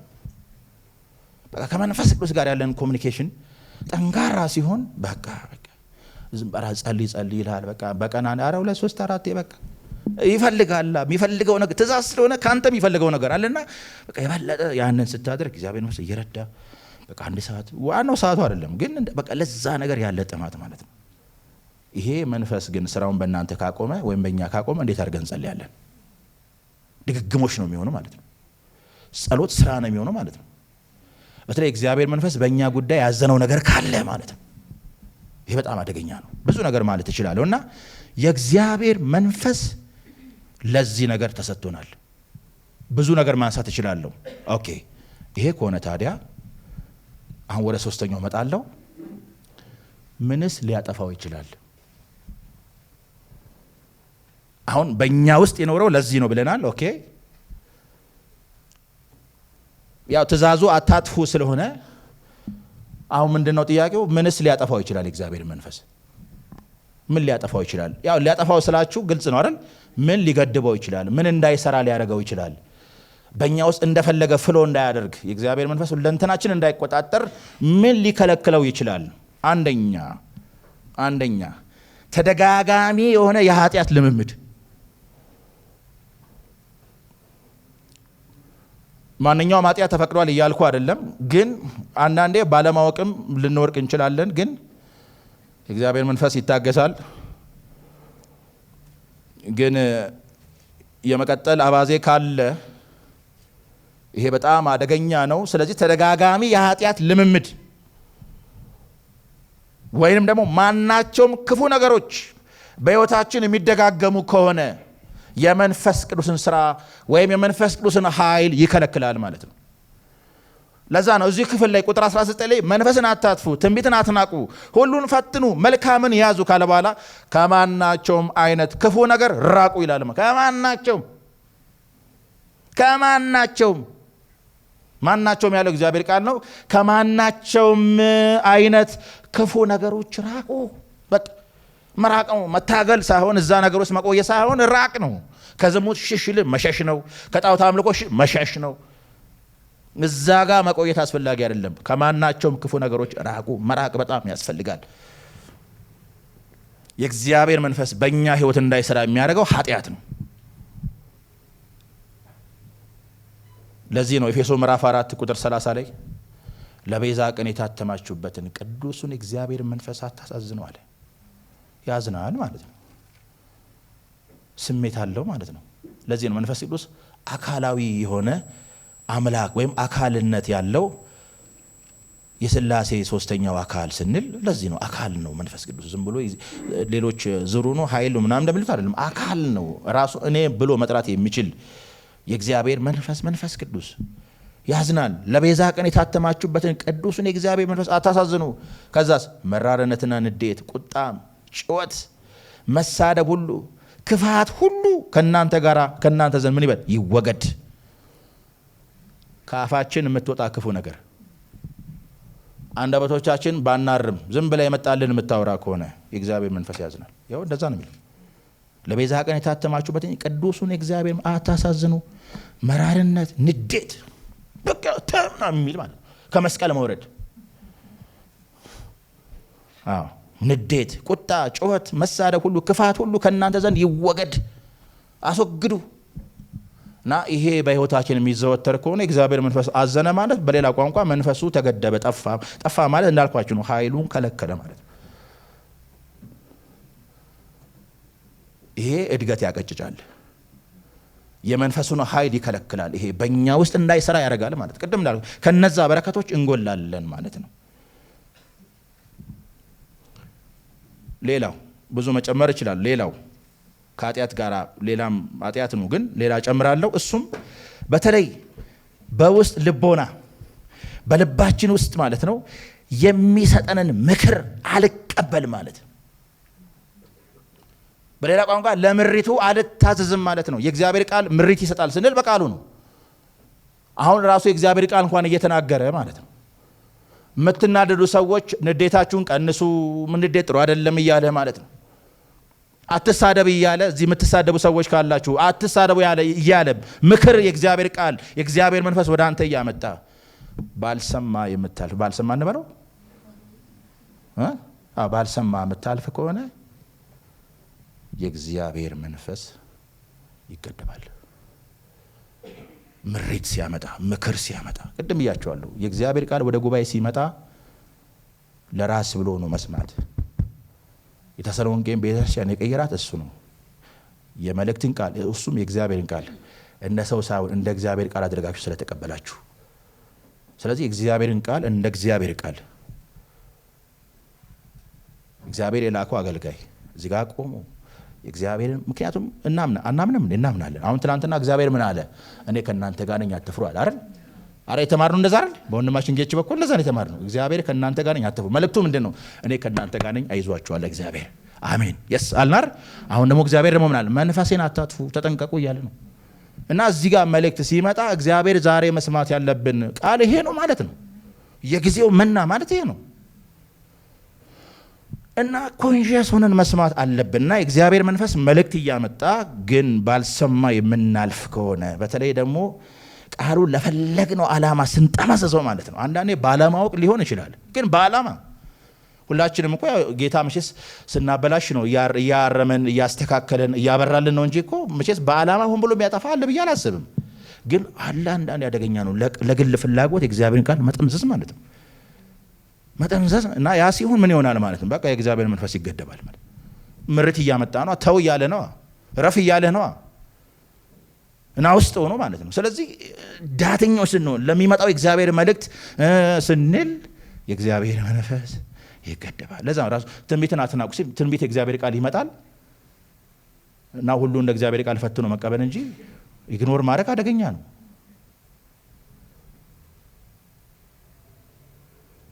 መልእክት ሲመጣ አረ ምናምን ከሆነ አረ ጥሩ አይደለም።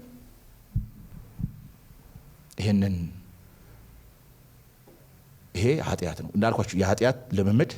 ሁለተኛ ደግሞ መልእክት ሲመጣ እግዚአብሔር ተው ሲልህ እምቢ ካልክ እግዚአብሔር መንፈስ ይገደባል ማለት ነው። እሺ ወደ አራተኛው ልጣ። ውጤቱ ምን ሊሆን ይችላል? ኦኬ አሁን እንደዚህ አደረግን፣ አሁን አታድርጉ ተባለ። ኦኬ እኛ አልታዘዝንም እና መንፈስ ቅዱስን ወይም መንፈስን ማጥፋት ምን ሊያስከትል ይችላል? ኦኬ አንደኛው ወትሮአዊ መገኘቱን እናጣለን። ወትሮአዊ መገኘቱን እናጣለን። ምን ማለቴ ነው? ባዶነት ይሰማናል። መንፈሳዊ በቃ ውስጣችን ሲራቆት ይገባናል ማለት በቃ እንራቆታለን። መራቆት በቃ የእግዚአብሔር ጸጋ የራቆ ማለት ነው አለ እኮ። የእግዚአብሔር መገኘት እኮ ይሰማናል አይደል? የእግዚአብሔር መገኘት ሲሰማችሁ እንዴት ነው ህይወታችሁ? አረ የእግዚአብሔር አብሮነት ሲሰማችሁ ራሱ ለጸሎት ላይ ያላችሁ ነገር እኮ ግሩም እኮ ነው። ዘማሪው የእግዚአብሔር አብሮነት እየተሰማው ሲዘምርና እኮ ውስጡ ተራቅቶ ሲዘምር አንድ ነው እንዴ? ሰባኪስ የእግዚአብሔር አብሮነት ተሰምቶ ሲሰብክና አብሮነቱ በቃ ተራቅቶ ሲያገለግለን አንድ አይደለም። ከእናንተ ጋር ሊኖር ነው የመጣው ተብሏል። እና ሲኖር የሚታወቀ ነገር አለ። በቃ ዝም ብለን ሐሴት እናደርጋለን። ደስ የሚላችሁ ነገር አለ። አንድ አገልጋይ ነው አሉ፣ እኔ ዝም ብሎ እንትን ቡና ከጠጣ በኋላ ደስ ይለኛል አለ። አንድ አገልጋይ ነው ያለው። እና እኔ የሚመስለኝ የመንፈስ ቅዱስ ደስታ ነው አለ። በኋላ ቼክ ሳደርገው ለካ ቡናው ነው አለ። ግን ሐሳቡ ትክክል እኮ ነው ማለት ሐሳቡ ትክክል ማለት መንፈስ አብሮነቱ ሲሰማችሁ ደስ የሚላችሁ ነገር አለ። ደስ ይላችኋል። በቃ ቀናችሁ ራሱ ደስ ይላችኋል። በቃ ጠዋት ጸልያችሁ ስትወጡ ራሱ ቀናችሁ ደስ ይላችኋል። በቃ ዘምር ይላል። በቃ ታክሲ ውስጥ ሆነ ምናምን ያልታ በቃ እንትን ትላለህ፣ ዜማ ይመጣልሃል። በቃ ቤት ውስጥ አንተ ደስተኛ ነህ። በቃ ኪስ ላይ ግን ምንም ነገር ላይኖር ይችላል። ቤት ጎዶሎ ሊሆን ይችላል። ጤና ምናምን ሊሆን ይችላል። ግን በቃ ዝም ብሎ ደስ ይላል። ይሄ የአብሮነቱ ምልክት ነው። ይሄ ግን ተቃራኒ ሲሆን ግን ምንድነው? በቃ ውስጥ ይራቆታል። በቃ ሲራቆት ይታወቃል። ያን ጊዜ ቼክ አድርጉ። እኔ እንዴት ነኝ በሉ እስቲ ብላችሁ ከጌታ ጋር አውሩ። ምናልባት ችላ ያላችሁት የተሰወረ ኃጢአት ካለ ለመፍረድ እንዲያመች ቼክ አድርጉ። አንደኛው እሱ ነው። ሁለተኛ ድንዛዜ ውስጥ እንገባለን። በጣም አደገኛ ነው። ድንዛዜ ውስጥ መግባት አለ። የእግዚአብሔር መንፈስ ያነቃቃል እና ልክ እንትን ሲሰማን በቃ ይሄ ነገር ሲሆን ድንዛዜ ውስጥ እንገባለን። ለዚህ ነው ለሰርዴስ ቤተክርስቲያን ጌታ ሲናገር ከላይ ሰባቱ የእግዚአብሔር መናፍስት ያሉት እንዲህ ይላል ካለ በኋላ ወደ ቤተክርስቲያን ሲመጣ ምን አለ? ስም አለ ነገር ግን ሞተህም አላሉ። ሊሞቱ የቀራቸውን ጥቂቱ ነገሮችን አጽና አለው። ሊሞቱ የቀራቸው አሉ፣ እነሱን አጽና። በቃ ድንዛዜ ውስጥ ገብታለች ቸርቿ የሰርዴስ ቤተክርስቲያን። ምክንያቱም ምንድነው ካልን በቃ የእግዚአብሔር መንፈስ የማይሰራባት ማለት ነው። እንደዛ ነው ህይወት ውስጥ እንደዛ ድንዛዜ ውስጥ ትገባለች። በቃ ድንዝዝ ያልን በቃ ማን ደነግጥ በቃ ያ ድንዛዜ ለእናንተ አልነግራችሁም። እዛ ውስጥ እንገባለን። አደገኛ ነው። በመንፈሳዊ ህይወታችን እጅግ ደካማ እንሆናለን። በጣም ደካማ ነው። ያ ማለት የመንፈስ ፍሬን ማጣት ማለት ነው። የመንፈስ ፍሬን ማጣት መንፈሳዊ ህይወታችን እጅግ ደካማ ይሆናል ማለት ነው። ሌላው ከመረዳት ባለጠግነት እንራቆታለን። የእግዚአብሔር ሐሳብ አይገባንም፣ ይሰወርብናል። በቃ ፊት ለፊት ያለው ነገር እንኳን ይሰወርብናል። በቃ የሚያበራልን እሱ ነው፣ የሚነግረን እሱ ነው፣ የሚመክረን እሱ ነው። እና ኃይሉ ሲገደብ በቃ ከመረዳት ባለጠግነት እንጎላለን። በቃ ሕፃናት ነው የምንሆነው። የመጨረሻው ይሄ በጣም አደገኛ ነው፣ ከሁሉም የከፋ ነው። ሰይጣንም በወጥመዱ ያገኘናል። ጠላት ያገኘናል። ምክንያቱም ይመራቸዋል የተባሉ ሰው አይደል? የሚመራን እሱ ነው። አንተ ራስህን አትመራ፣ የሚመራ እግዚአብሔር መንፈስ ነው። ግን ወትሯዊው መገኘቱ ምሪቱን ስናጣ ሰይጣን ያገኛል። በተለይ በጣም በቃ ይሄ በምን የተቀባ እንደሚባለው በቃ አሪፍ አድርጎ ያመጣልሃል እና ያንን የምትለየው በእግዚአብሔር መንፈስ ነው። ግን ስራውን በአንተ ሲያቆም ግን በቃ የሚያገኝህ ብዛቱ እንወድቃለን። የሚጥለን ብዛቱ የእግዚአብሔር መንፈስ ነው ያቆመን እንጂ የሚጥለን ነገር ብዛቱ ልነግራችሁ አልችልም። የሚያስተው ብዛቱ መርጠን አጣርተን አጥለን እኮ እንድንቀበል የሚያደርገን የእግዚአብሔር መንፈስ ነው።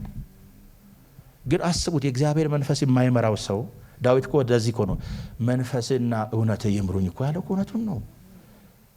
እና የእግዚአብሔር መንፈስ ሳይመራን ሲቀር ጠላት ሰይጣን ያገኛል። በብዙ ነገር ያገኛል። እንግዲህ በብዙ ነገር ነው የሚያገኝህ። በብዙ በሐሳብ ያገኛል፣ በአካሄድ ያገኛል፣ ትገኛል፣ ያገኛል ጠላት ማለት ነው። ግን ከዛ ለመጠበቅ ከመንፈሱ ጋር መጣበቅ ያስፈልጋል። ስለዚህ መንፈስ ቅዱስን የሚያሳዝን ነገሮችን ከኛ ማራቅ መቻል አለብን፣ ቅድም እንዳልኳችሁ ማለት ነው። ስለዚህ መፍትሄው ምንድነው ወደሚለው ልምጣና ልጨርስ። ታዲያ ምን እናድርግ? ምን እናድርግ? አንደኛ ለመንፈስ ቅዱስ መታዘዝ፣ ቅድምና ምሪቱን መቀበል ማለት ነው። መልእክት ሲያመጣ በውስጣችን ሆኖ በቃሉ ሲናገረን እሺ የእግዚአብሔር መንፈስ እንዳልክ የሚል መታዘዝ መኖር አለበት። ድርድር ውስጥ መግባት ሳይሆን ማለት ከእግዚአብሔር መንፈስ ጋር ድርድር ውስጥ መግባት ምን መሰለህ ብለህ መጀመር የለብም። አንተ ከእግዚአብሔር መንፈስ እሱ ለአንተ ከሚያውቀው በላይ አንተ ለራስህ አውቀህ እና ውይይት ውስጥ አትግቡ ማለት ነው። መታዘዝ፣ ለእግዚአብሔር መንፈስ መታዘዝ አንደኛ ይሄን። ሁለተኛ በቃሉ መሞላት። ምክንያቱም ቃሉ መንፈስ ነው። ቃሉ ከሞላ መንፈሱ ይሞላል። በቃሉ ማለት መቼስ በቃል መሞላ ስላችሁ ጥቅስ ሸምደዱ እያልኩኝ አይደለም። መቼስ ጥቅሱን መሸምደድ ሳይሆን በቃ እንደው በቃ ብለን በቃ በመልእክቱ በሱ መሞላት አለብን ዘውትር። ሶስተኛ መጸለይና መንፈሳዊ ተግባሮች ውስጥ መቆየት አለብን። መጸለይ አለብን። ሁሉ ጊዜ ጸሎት ማቋረጥ የለብንም። እንዳልኳቸው ነው መጸለይ ራሱ መንፈሱ በእኛ ውስጥ እንዲሰራ በቃ መንፈስ ቅዱስ ሆይ እያልን መጸለይ አለብን ማለት ነው። በጸሎት ህይወት በሱ ፊት መሆን እኛ ውስጥ አለ። ግን የበለጠ ፍሎ እንዲያደርግ በመጸለይና በመንፈሳዊ ተግባር ውስጥ መቆየት። የቆየህበት ነገር አንተን ይቆጣጠራል አይደለም? አዎ የቆየህበት ነገር የእግዚአብሔር ቃል ውስጥ ከቆየ ይቆጣጠራል። መገኘት ውስጥ ከቆየህ ይቆጣጠራል። እንገራችሁ የእግዚአብሔር መንፈስ ሞገስ ካልሆነን የእግዚአብሔር መንፈስ አብሮነቱ ከሌለን እኛ በጣም ምስኪን ማለት በጣም ምስኪን ነን። እኛ ምስኪን ዘጸአት 33 ታስታውሳላችሁ አይደል? እግዚአብሔር እንዲህ አለ ሙሴ እኔ ከዚህ ህዝብ ጋር አልወጣምና ማርና ወተት ወደምታፈሰው ምድር ትገባላችሁ፣ እኔ ግን ከዚህ ህዝብ ጋር አልወጣም አለ እና ግን መልአኬን ካንተ ጋር እልካለሁ አለ። ሙሴ አይደል እግዚአብሔር ሆይ ያ መቼስ አንተ ካልክ መቼስ ምን ይደረጋል አላለም። መልአክ ልካለሁ በቃ አገባቸዋለሁ ብዬ በቃ ትገባላችሁ ሂዱ ምናምን ነው ያለው። ግን ሙሴ አረ ጌታ እግዚአብሔር ሆይ እንዴት ይሆናል አለ። አንተ ከኛ ጋር ከሌለ ሞገስህ ከኛ ጋር ከሌለ እኛ ከሌላው ህዝብ በምን እንለያለን? ስለዚህ አንተ ካልወጣ እኛን ከዚህ እንዳታወጣን አለ። የእግዚአብሔርን መገኘት መልአክ አይተካውም። በሌላ ቋንቋ አሁን እግዚአብሔር የሚሰጠን ነገሮች እንኳን እግዚአብሔርን አይተካም። ኖ አይተካም። ህልውናውን የሚተካ ነገር የለም። መገኘቱን የሚተካ ነገር የለም። እና እሱ ውስጥ እንደበቅ፣ ህልውና ውስጥ መገኘት ውስጥ እንደበቅ፣ እዛ ውስጥ እንኖር። እሱ ነው የኛ ኃይል፣ ደስታ እሱ ነው። እና መንፈሳዊ ነገር ውስጥ እንቆይ። እሱን ስናደርግ የእግዚአብሔር መንፈስ በቃ ይሰራል ማለት ነው። ለዘመናት የታገላችሁት ነገር ሲወድቅ ይታወቃችኋል። ሲራገፍ ማለት ነው። ሲራገፍ የተራገፈላችሁ ታውቃላችሁ። ቁጣ ይራገፍላችኋል፣ ጭንቀት ይራገፋል፣ ብስጭት ይራገፋል። አረማ ይራገፍ ነገር የለም። ትዕግስት አልባ የነበራችሁ ሰው ይራገፋል፣ ይወድቃል፣ እሱም ይመታዋል ጌታ ማለት ነው። መንፈሱ ሲሰራ ማለት ነው። ካልሰራስ ያው እዛው ማለት ነው። እዛው ከመቀመጥ ጌታ ይጠብቃችሁ።